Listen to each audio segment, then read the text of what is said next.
Welcome to Her Health First, where Black women's health takes center stage. On today's episode, we catch up with Tamisha, where she shares her truth about life after the fight, because healing is messy and it's real. Ready to join the conversation? Come on in. Welcome back to Her Health First Wellness Collective. I'm Tracy, and I'm here again with Tamisha. Hey, man. Hey, y'all. So we've been missing for a while, but it was so much going on. We were moving, and I think that's like the bulk of it. The fact that we were moving is the bulk of what was going on, and so we have abandoned you, and we're sorry, so sorry, but we're back. So here now we are. Tamisha is 4 weeks after, so she finished chemo 4 weeks ago. So we're going to talk about, what life has been like since chemo. We're going to talk about the symptoms it's had now versus chemo, severity, specific symptoms, things like that. So you ready, Maish? I'm ready. All right, so let's do it.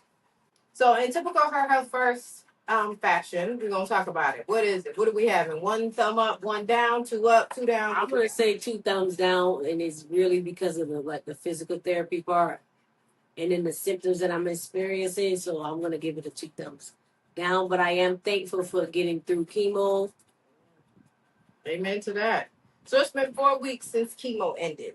Does that feel like it was a long time ago, or does it feel like it was just yesterday you were ringing the bell? So I do feel like it's been the 4 weeks, which it feels, to be honest, it feels good. I'm glad I didn't have to go back up there every week.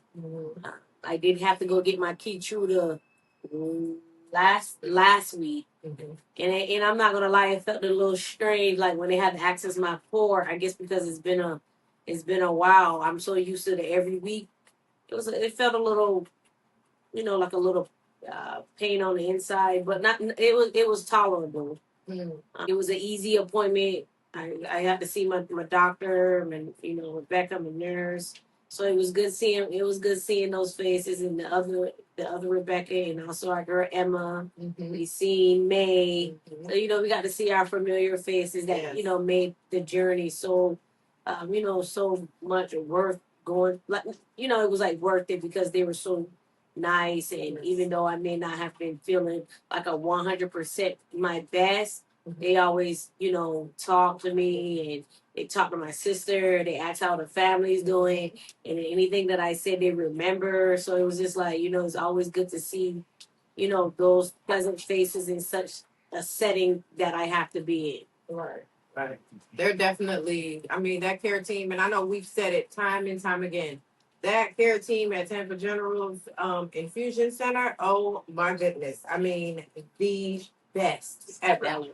The best.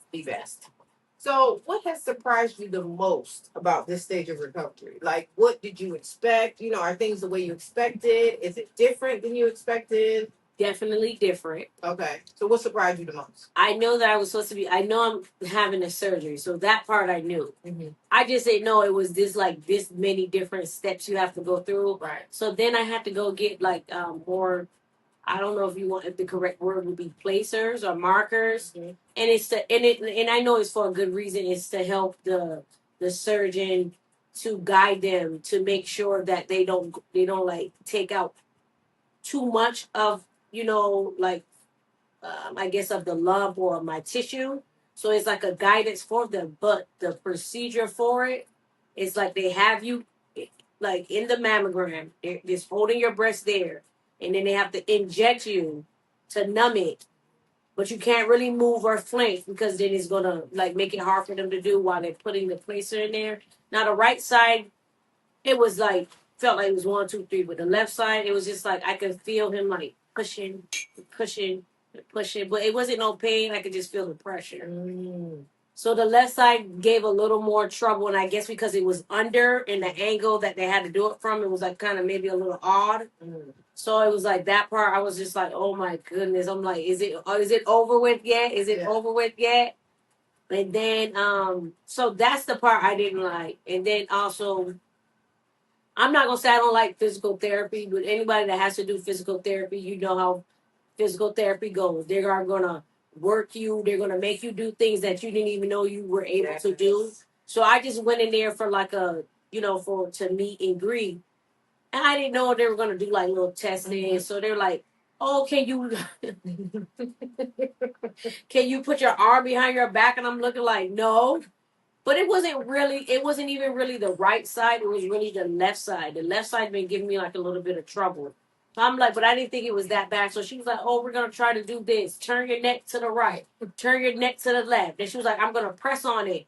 But I don't know what she did when she pressed on it. It did seem like it relieved some, I guess, pressure, tension. She said she think my neck is having spasms.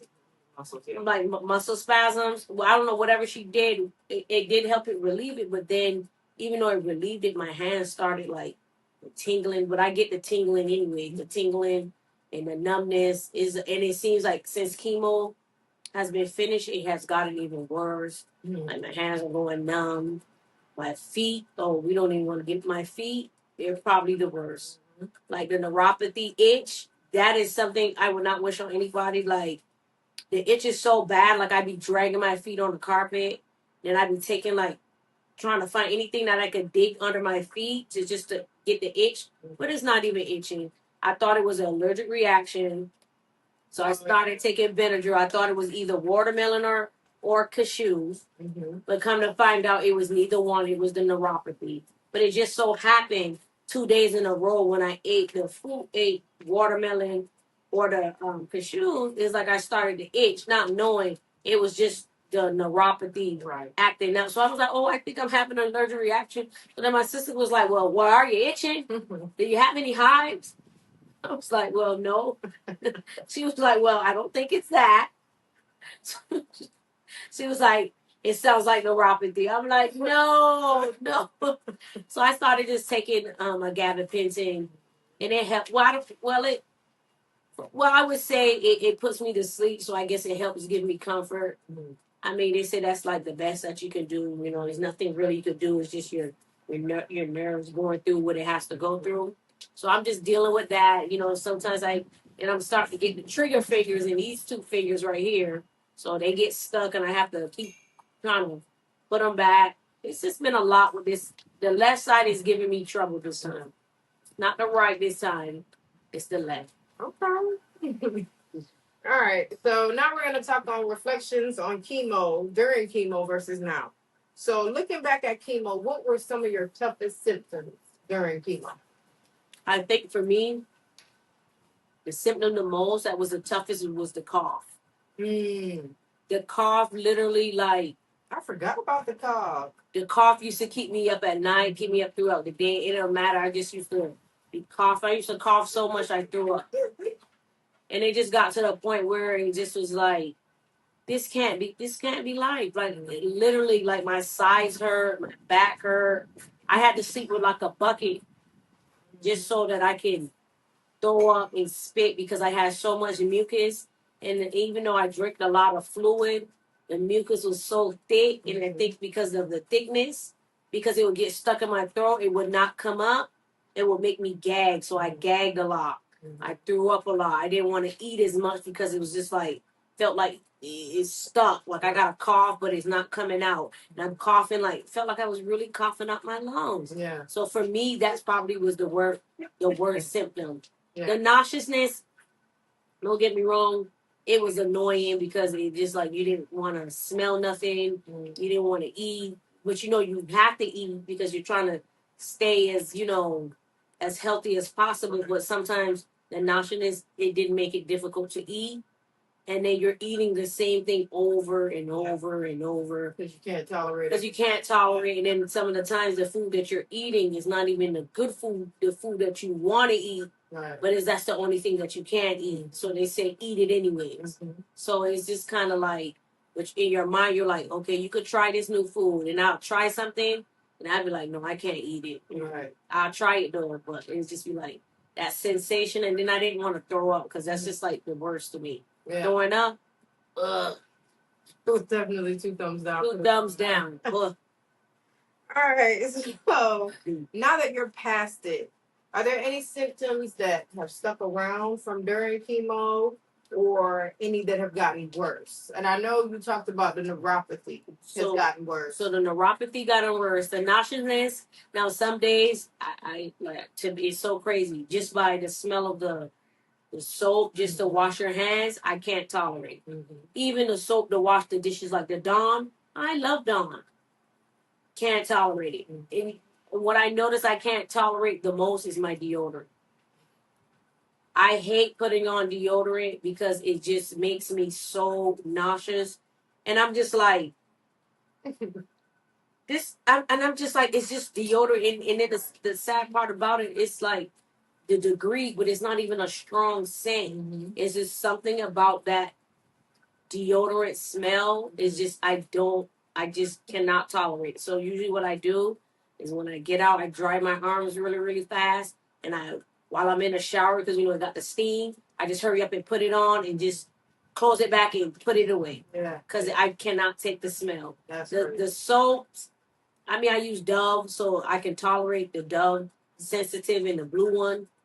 I could tolerate those two, but I think if I try like anything else, I don't know how I would do, and I don't push the envelope because I don't want to feel nauseous. Right. So I just be like, I'm gonna stick to what I know. Yeah. And then eventually, like after, I would venture out to see what I can take and what I can't take. Right. Because it's only been 4 weeks. Right. So I know it's gonna take some time for me to get used to things back again. If I get used, because some people say, certain smells, even though they went through chemo, they still can't tolerate it. So I'm gonna see. Hopefully, I'm not the same. If I am, it's not a big deal. Yeah. But it's just some days it's just worse than others. I just be like, oh, MG, I just be sick to my stomach. Yeah, that's crazy. The thing, like something like deodorant. Simple things, deodorant and soap that you have to use to wash your hands. Yeah. And another thing too that really gets me is the alcohol swab. Oh, still? Oh my gosh, that's like the worst. To me, I think that's probably the worst of them all. Oh wow. But I know they have to do that in order to access my pore. But every time they wipe my pore, and with that, I just be wanting to just say, ugh. But I try to hold it in because I don't want them to like. Right. They're gonna say, "Are you okay?" I'm okay, but I just do not like. I just don't like the smell, and I cannot tolerate. I just hate when it. I be wanting to say, "Do y'all have to?" But I know they have to. But I don't like that smell. It's just like, ugh. Yeah. Wow. So, have you been experiencing any new side effects or symptoms that you didn't expect? I won't say any new because I already knew about the neuropathy. But I just thought the neuropathy, I didn't think it was going to happen. I thought it was going to happen throughout and not like in the aftermath. Right. I thought that's what it was. So when I started experiencing the itch, I'm thinking it's like, like an allergic reaction that my feet are just itching. I went and took Benadryl and everything. I'm like, they're going to take me a Benadryl and just go to sleep. And I went to sleep. And then I said, well, and I ate something again, went eating the cashews. And I'm like, oh, I had that yesterday too. So maybe is it the cashews that's causing it? But then I cut out both watermelon and cashew, and it still happened again. So I'm like, no, it can't be that. So it didn't, of course, it wasn't no hives, nothing else, no throwing up. So I'm like, yeah, it's neuropathy. Right. I think I was kind of in denial a little bit. Yeah. You know how it goes, because you don't want to be like, oh, my, neuropathy. Right. Because it's just such a feeling that you cannot control. It's like very hard to deal with it because it's like it's itching, it's burning, and the burning travels up your leg. It's just like a very uncomfortable feeling. And then it's like in the morning when I step out the bed, sometimes it's like my feet are burning, feel like they're on fire. Wow. And I be like, I'm just waking up from sleeping. Like I shouldn't even feel this way. So what I do, I automatically just go grab a gabapentin and take my gabapentin to help like soothe the, some of like I don't know if it's inflammation. I don't know what it is, but it helps. Yeah. It don't feel as itchy. The itching is still there. The burning sensation, but it's not as much for me. Right. So it do help. But one of the actually the physical therapist told me to try the ice bath. I didn't try that yet because anybody know that I hate cold. So that's going to be a big challenge. That's going to be a big challenge for me to put my hands and feet in ice. Right. Yeah. I don't know how. I don't know if I'm gonna. I don't know. See, I don't know if I'm gonna be able to deal with that. I don't. Right. I'm gonna see. I'm gonna have to like really talk to myself and like pump myself up because I don't like cold at all. Right. And she said for 30 minutes. So I don't know. I'll let y'all know if I do it or not. Right. Okay. All right. So how has your energy level changed now versus when you were in treatment? Energy. Some days are low.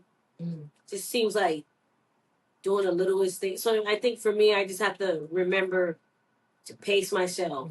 And I think some days when I feel good, I'm just going like, Yeah. I'm going. But then the next day I'd be like, dang, why do I feel so tired? Mm-hmm. Like thinking to myself, like I didn't even do nothing today. But then I thought about it. Oh, the day before, you're doing you were moving. Mm-hmm. You didn't want to sit down. You were just moving and moving and moving. Yeah. So some days I have to chase her out of the kitchen. Yeah, and be like, get out of the kitchen. Go sit down Sit down. because she doesn't know how to sit down. So It's hard. yeah. So when you feel good, you know, your mind is like, oh, I feel great. So you overdo it. Yeah. I could do all of these things without getting tired. So I tend to do, and then the next day I'm feeling for, or the next 2 days I'm feeling for, like, hey, I feel tired. Like your body feels it. You feel it. Like I don't feel like my energy. I can tell when my energy is low. So if my energy is low, I just lay down, watch Netflix,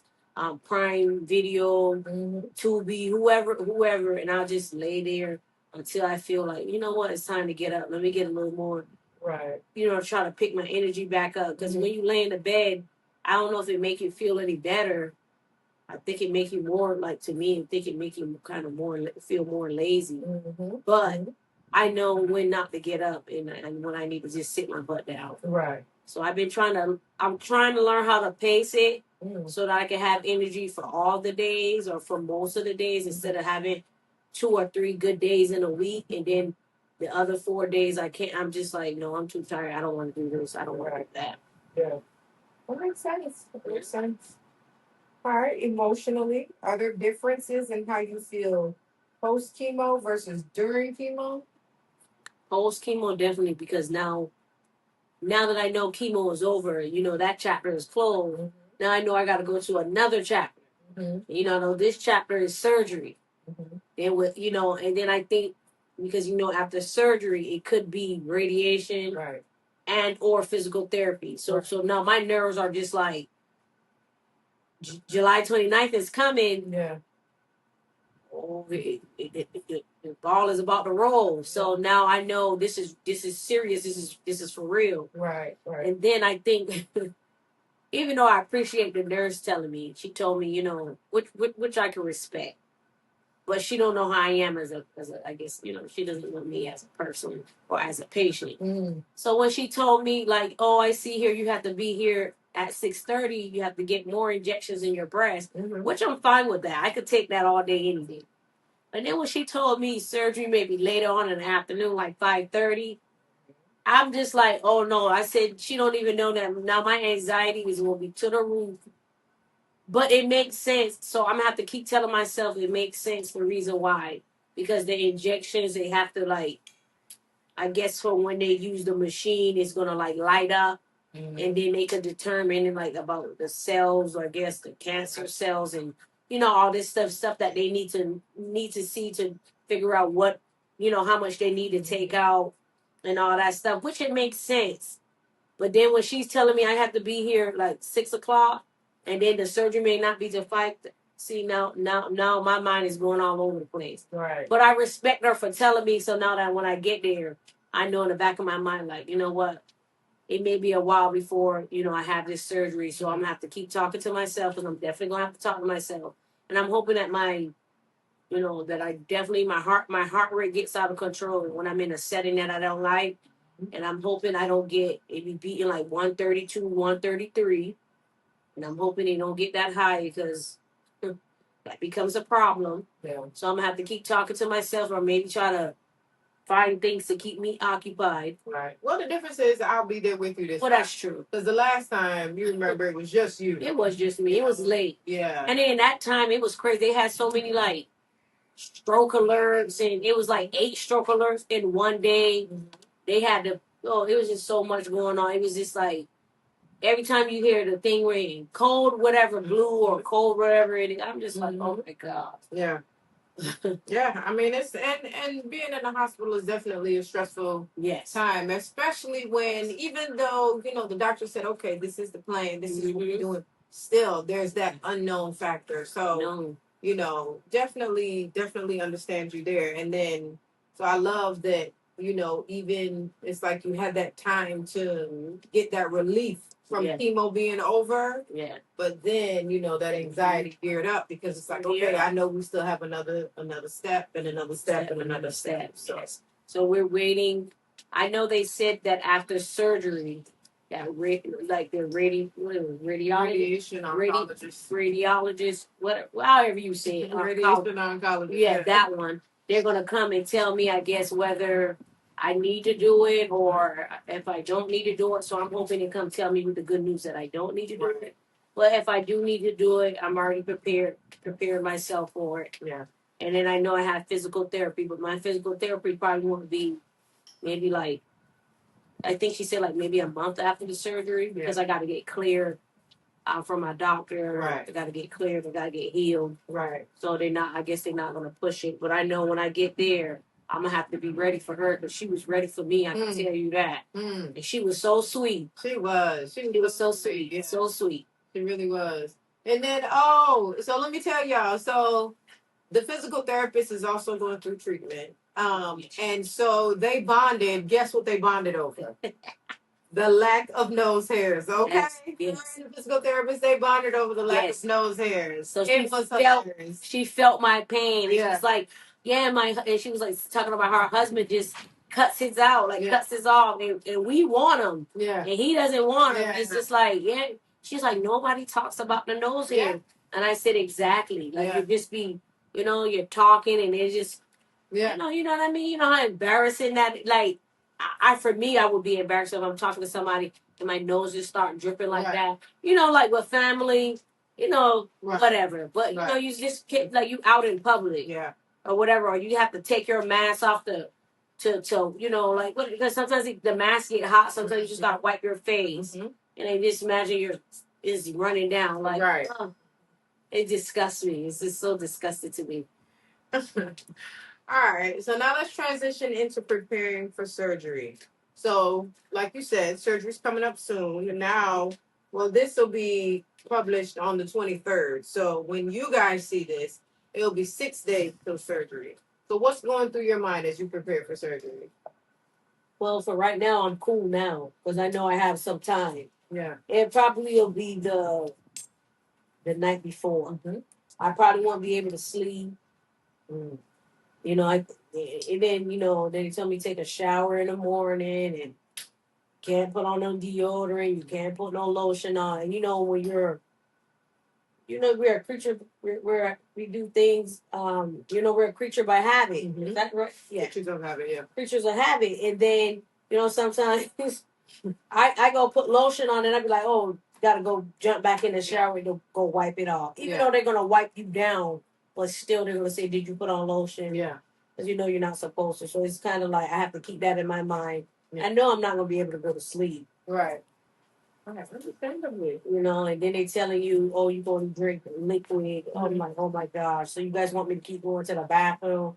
Literally, I'm going to the bathroom all day because you only drink liquid. But I think they say you have to limit it to 20 ounces or something they put in the paper. Mm-hmm. You limit it to 20 ounces, which makes sense so I don't overdo it with the liquid. Right. Yeah, understandably. All right, so do you feel like you've been given enough information about what to expect from surgery and after surgery and stuff like that? Oh yes, yeah. They gave me a lot of information.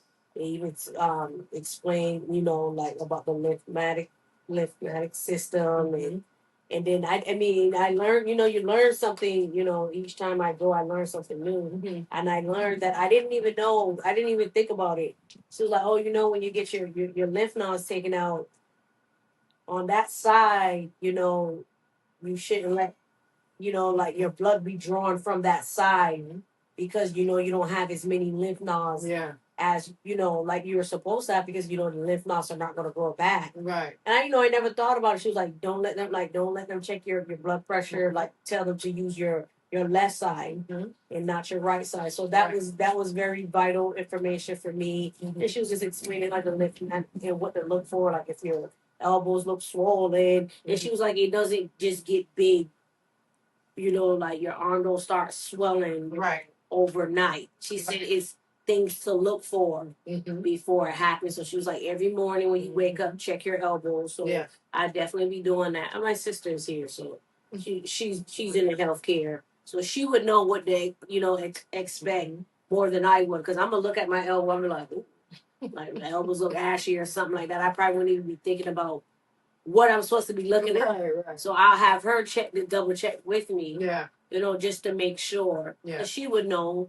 I mean, I don't know. I know what to look for, but I mean, like looking out, I can't really see my elbow, but I know you're supposed to look in the mirror. But I always think when I look in the mirror, things always look, to me, always look differently in the mirror than you're looking at it actually yourself. So I don't want to confuse myself, so I'll just get her to, I just get her to look at me like, do these look swollen? But she said you'll start to feel like it may start to feel heavy, but that's like when it's getting, when it's gotten too far. Right. But she said you're not supposed to, it's not going to get big overnight. Right. So that means I wasn't doing what I was supposed to do, and I don't want to have to deal with that because got to put on that sleeve. I already, no. I already have enough things that I'm supposed to do that I do sometimes, so I don't need something else that I need to do that I may do and I may not do. So I don't even want to cause any more issues. So I'm going to make sure I follow their instructions to the T. Yeah. Okay. All right. So here's a question for you. Are there any fears or thoughts that you're trying to quiet in your mind as surgery gets closer? For me, it would be the drain. Okay. For the drain. So for me, they're like, if they take out a certain amount of lymph nodes they have to take out, the more that they take out, they'll put me in more of I would have to get a drainage. And then the more you take out, it'd be the more that your lymph will transfer, lymphedema. You're getting lymphedema. So that, in my mind, I think that's the thing that I'm trying to think, everything's going to be good on that part because, first of all, I don't want a drainage. Right. Even though they say they're going to teach you how to do all that, I just don't want that because I just know how I am. I just don't want it.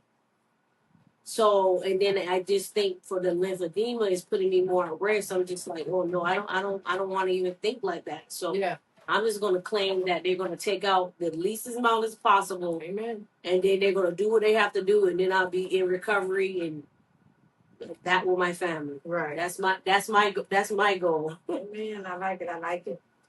We're gonna switch gears to physical therapy. Okay. We'll talk about physical therapy. So you just had you said you had the introductory physical therapy appointment. So, and the physical therapist did explain that she's going to do an assessment, and she explained the reason for seeing Tamisha before surgery because she knows what her baseline is. And even though, she has the issues with her left side of her neck, she wanted to know what her baseline is with the, putting the hand behind on your back. And she had her do this number, and then she did this. She did some strength testing. So she got a good baseline of what her physical status with, her upper body looks like before surgery. So now after surgery, then we know, okay, well, you were here before surgery, and now you're here. So we got a little bit more work to do. So, you do appreciate that. But, I mean, I'm going to have to agree with Tamisha and say physical therapists are, in my experience, the physical therapists that I have gone to have been some of the nicest, sweetest caregivers ever. Yes. But honey, when I tell you that I want to fight them by the end of the session, every single time. So, Yes. and much love to you physical therapists out there because we do love you as people. Yes. To me, physical therapists are like trainers, okay? Y'all are great people, but y'all don't have to do people like that. I'll be kicking off. What? All day, all day.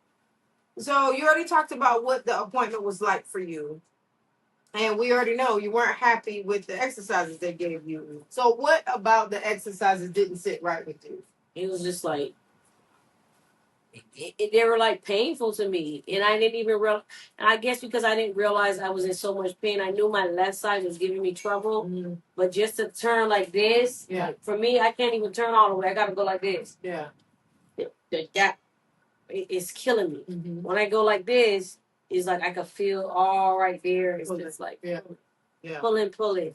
And then when she made me keep doing it and exercising and lifting and doing the strength, and then she was like, "Oh, we're not even gonna check the left side." I was like, "Well, thank you. That's the best news you gave me so far." You know what I mean? Yeah. And I was just like, "Oh gosh," I'm like, I just hope it goes away, but it didn't go away yet. Yeah. They sent me home with 2 exercises that I have to do.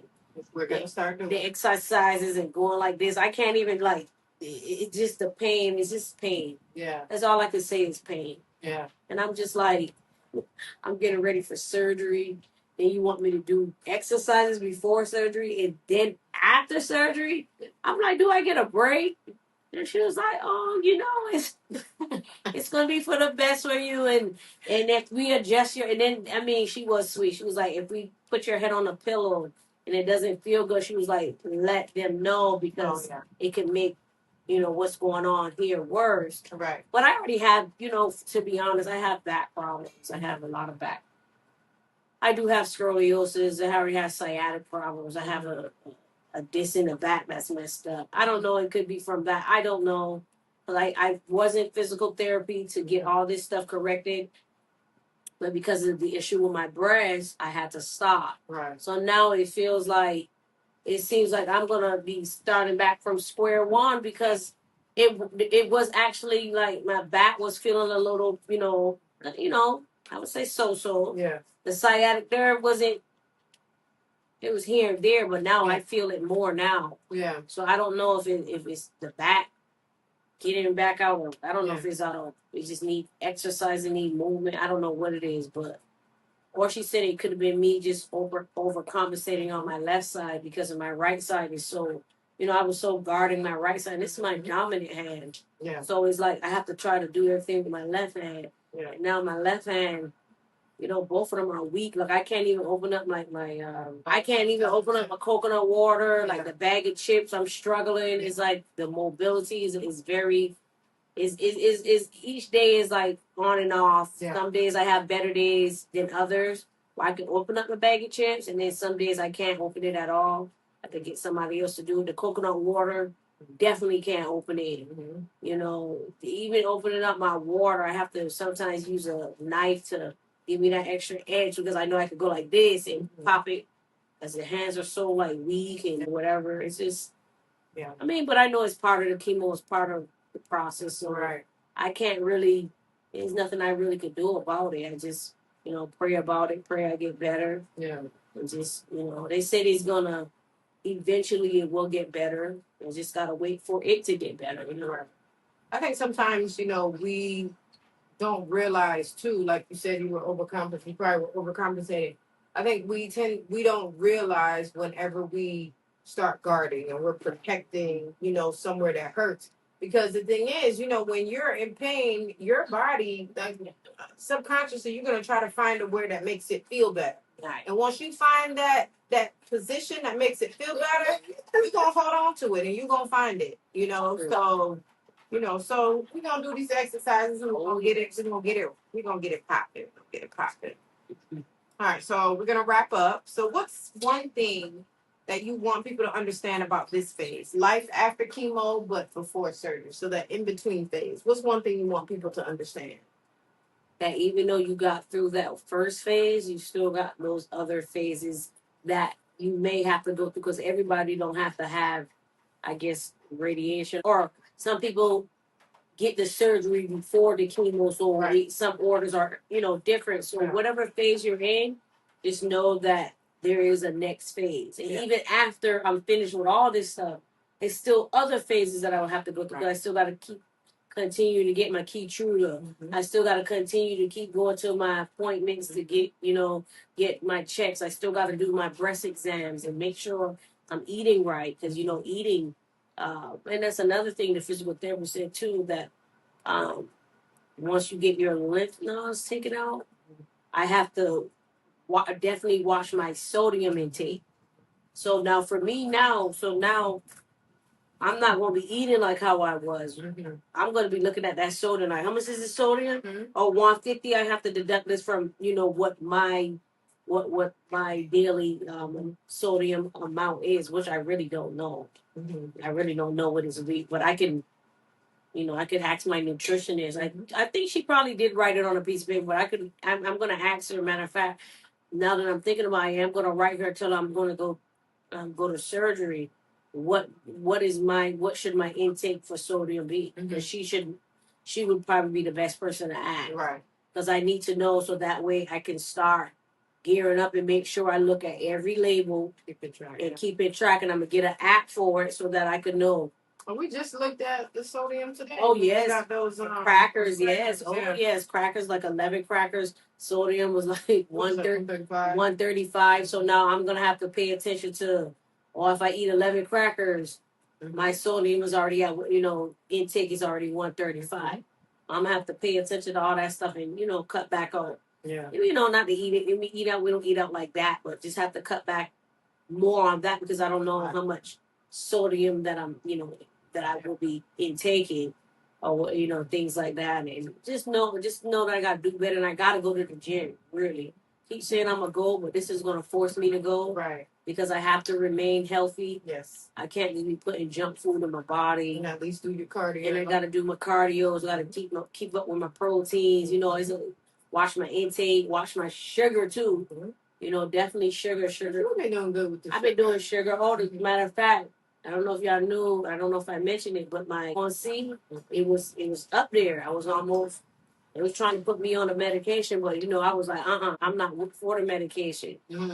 But I went and got retested, and it went down to 6.3. But I'm trying to get it down to 5.6, right? At least. Right. That's my goal. So that was for breakfast. I'm drinking a smoothie. It has mango, strawberry, banana, the almond, almond vanilla milk, that is, and some protein yogurt. So this is going to be good for me. So I probably, if I do get lunch, it'll be like a real late lunch. Probably like eat something like maybe like a guacamole or something, something a little more healthier. Try to eat different and it's hard and not to eat bread and pasta. Yeah. Oh my gosh, and rice. Yeah. But it's other things that I like. Like I like guacamole. I mean, I even like hummus, so I don't mind, eating guacamole. I don't mind. I like tuna, tuna fish. I like all that stuff. Chicken salad. I love salads. I put some eggs and all that stuff in there. Some croutons, some cucumbers, some onions, and tomatoes. And y'all, what dressing? But I'm gonna have to look at the sodium. What is a good dressing? That Brianna dressing, that strawberry, and only other dressing that I will eat is ranch. And I know ranch is not typically like as healthy as the vinaigrettes, but that Brianna dressing. But I'm gonna have to see. I don't know if it's healthy, so don't knock me for it and say that it ain't healthy, because I don't know. I'm gonna have to check and see. But it is really good. All right, it's good. Really good. It's a really good dressing. It does taste really good. Is there something you're looking forward to after surgery? Something like a goal or a reward? Do you have a benchmark set that, after surgery, this is something that I want? For me, I just want to get back to normal. Yeah. This is my new normal, but I want to get back to my old normal. Yeah. You know what I mean? I have to, when I go out, it's great. I have to, if I don't put my mask around my hand, I'm gonna forget. I have to put it around my hand or keep it in my pockets, or I just have to keep it in the car. Yeah. Because it's just like, even though I don't go out a lot, so for me when I get out, I'm just walking out freely. But then I gotta know I'm going around people, so then I'm like, hey, I put the mask on. Yeah. You know what I mean? So I don't wanna. I don't wanna be constantly always have to have a mask on me.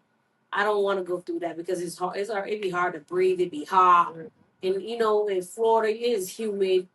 It's like It's horrible. It's like I feel like you can't breathe. I gotta take my time walking because I had to pace myself. I just wanted to be back where I'm like normal. Don't gotta worry about putting that on. Yeah. And I want to be when I go to my get my test. I don't have to be worried. Are they gonna see a lump? I don't want to live my life like being scared of this. Yeah. Or I got to go to my doctor. I don't want to be going to my doctor and be scared because waiting for tests. It has definitely for me, and I don't look at none of mine. Like I tell you, I don't never look at any of my test results. No, nothing. I let my sister do that. I don't even look at it because it's always that fear, like, oh, what about something ain't right? Yeah. I don't want to be the one to look at it like. Yeah. If they tell me, I think I take it better with like someone telling you than just for me to see it. Yeah. I'd be like, am I seeing right? You start doubting. It's like, no, this can't be. This can't be right. So that's my goal is just be back to the old. I know I would never be 100% there, but I want to get back to as close as possible. Yeah. Okay, that's fair. I mean, outside of the big things, and like we talk all the time about, the side effects that people talk about, and it's you lose your hair, you're nauseous all the time, you're tired, but nobody talks about the little things, and you may not be able to open a jar, you may not be able to open a bag of chips, excuse me, you cutting up vegetables now has become a chore. So nobody talks about those things, so all those little things that you take for granted before treatment, it'll be good to see you get back to being you because I know you and how this affects you, because let me tell you, my sister, now, I don't know if y'all watched the interview with my mom and dad, but my dad said, your mom and I raised y'all to be some independent women, but I feel like y'all took it too far. That's up, He said he thought we took it too far. And, that's just how we are. I may have to agree with him a little bit. I'm going to agree with him a little bit because we're very tough. And for us to ask for help, our backs have to be against the wall. And I know we were just talking the other day about, when I went to get her and my niece, and she was like, no, I'm fine. I'm not da da da da da da. Well, I had to take a page out of my mom's book and be like, look, I'm coming. So what are we doing? So, with Tamisha doesn't, and I'm the same way, we don't want to feel like we're a burden on anybody. Yeah. And even though, the things that I do for her, the things I do for the family, I know without a doubt she would do the same thing for me. But still, I know that in her head, she still feels horribly. And she's like, oh, I got to work. And I got to do this. And I got to do that. I'm like, girl, sit down. Just sit down somewhere. Everybody needs to be like, girl, just go sit down. Have a seat. Have a seat. It's okay, auntie. Your niece be like, I got it, auntie. I got it. Just sit down. And that's the thing, so I know for her, she wants to feel like she's pulling her weight. So, that's definitely my hope for her also. Mental. It is definitely. Well, it's more mental than anything. You're mentally, you feel like, dang. Yeah. You can't do as much. But everybody understands, but you still be like, I could do this. You feel bad. Yeah. I could do this. Yeah. Let me just do this a little bit. They be like, nah, you go sit down. Yeah. That's what you know what I mean? Yeah. Do that for me. And my doctor tell me, she's like, you have to just. Because I told her, I said, Doc, some days I just be tired. She was like, you have to think about it. Your body will do some, dramatic changes. She was like, you just have to give it some time. She was like, it's going to take time. She was like, give yourself some grace. So I've been working on that, because she talked to me. She was like, just work on that, Yeah. She's like, don't rush it. You're going to be right where you need to be when you need to be. So I've been taking that and just relaxing in it. Yeah, I feel like that's something we all can do. Give ourselves some more grace. Yeah, we got to give ourselves grace. But that, is when you're so used to being a certain way and doing things like, I never really had no major injuries or even when I broke my toe, I walked on my toe broken. So it's like, for me, I had stitches in my, in my ankle. I was up and moving. Yeah. Supposed to be on crutches, and I'm still moving. So, like, for me, I never really had anything that had me down for a while. This was the longest I'd ever been, like, physically down. Even when I had my daughter, I didn't know. See, you guys, this is how, I don't really mean. I walked out the hospital. I was walking out the hospital when I had my daughter, Right, the nurse had to run me down. She was like, "You can't do that." Right. She was like, "You have to be. We have to wheel you out in a wheelchair." And I was like, "Really?" She was like, "I said, well, you told me I could go." She said, "When I told you you could leave, I was telling you that you're being discharged." Right. Well, I said, "Oh, when you said the word you can leave, I was already ready to be out the Right. hospital anyways." Right. And then for 3 days, and I just was walking casually. They were looking at me like, "What are you doing? Like, what are you doing? Like, did you just have a baby?" And I'm just like, "Oh, I didn't know." And she was just laughing. She was like, "You are." She just thought I was crazy. Yeah. So I never been like, physically down like that. You know what I mean? Down. But mentally, I'm fine. You have some days where you just be like, "Oh, Yeah. like this again." Like a symptom may bother me, like this again. But it is what it is. It's just part of my journey. Like I say, it's nothing that I can do. It's out of my control. The only thing I can control is by the things that I'm doing, like what I'm eating, what I'm using, Right. like the exercising, and like keeping my mental up as high as it can be. That's the only I can only control those things. All this other stuff, I really, I really can't control that. Yeah. Okay. What's one thing someone did or said during this entire journey that has meant the most to you? I think everything somebody said to me or did for me meant the most, because it's just like, just for someone to see you going through what you're going through, and they're strong enough to be even able to, like, conduct themselves and and probably hold in the tears, and hold it in, and try to be strong for you. I think it's not one thing that I could say felt more special than the other, because I think it's all been special. Yeah. Because I can't, like for me, I couldn't imagine being my mom watching, you know, me, or like for me, I couldn't imagine my daughter going through this. Right. And for me to be strong. Yeah. She held it together pretty good. I know she cried, but Yeah. for the most part, she holds it together. Yeah. You know what I mean? I couldn't imagine me. I probably, when Raina had her surgery, and when she was crying out for me, I was in there going crazy. I'm like, "I'm here, baby." I'm yelling, and she's crying. I'm like, "I'm here, I'm here." Yeah. And I'm like, "She needs help." Like, she didn't want to eat nothing. And Yeah. it was like, "It's okay, mommy." It was like, she probably don't want to eat because her throat is sore. But I was like, "Is she hungry?" Like, I was so worried. And, Yeah. you know what I mean? So I couldn't imagine. She had like her surgery. So I couldn't imagine having to see her to go through this long journey. Yeah. My journey is only going to be about a year. I done seen some people had journeys 2, 3, 4 years. Yeah. So I have to be thankful for my journey, because my journey is going to last for a year. Yeah. After that, Keytruda, I believe it's February 22nd of 2026. That's the end of that journey. I get to ring that bell for a second time. Yeah. So some people, they have to go 3 and 4 years. So Yeah. I'm grateful and thankful. Because remember, like that lady we saw in the waiting room, and you said, "What? This is her second or third time? Yeah. Third bout with cancer, and now she's like stage 4 terminal. Terminal, yeah. So yeah. So I'm just thankful, and I'm gonna continue to, be thankful, and keep it going. So I everything someone says is special to me. Yeah. Everything. Okay. I wanted I love it. I love it. All right. So what do you want your healing to teach others? What's one thing you feel like your experience could teach others? Or what's one thing you want others to take away from your journey? That you're not in it by yourself. Amen. And I feel like, even if you feel like you are, you're not. Because I know some people don't like, and I get why people don't like to tell their families, Mhm. and I definitely do understand Mm-hmm. why someone would not want their family to see them in a vulnerable place. Because let me tell you, I think that if she could have gone through this without telling any of us, she probably would have. No, That's why she understands. you 'cause know, she probably would.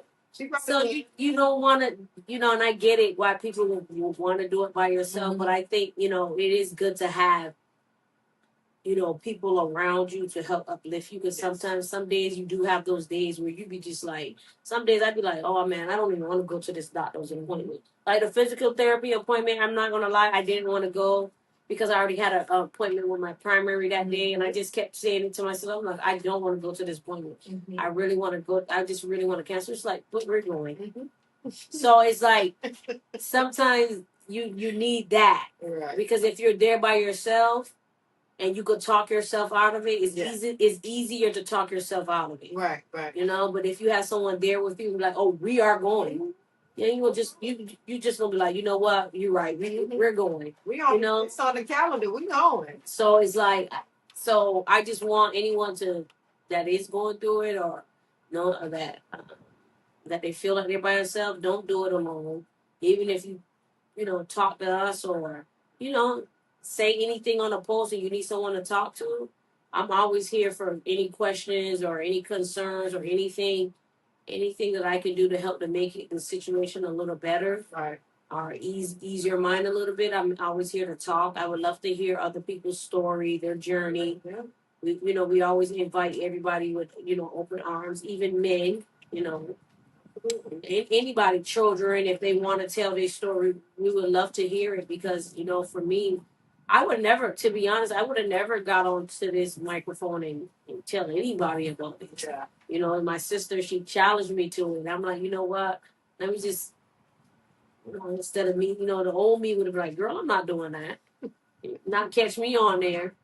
But I said, you know what? I may be helping someone that's going through something, or maybe something similar to me, or they may meet someone that they seen on this page is going through something similar to them, and that they could connect with each other. Yeah. It's all about connecting and providing love and caring and emotional, mental support. I believe in that.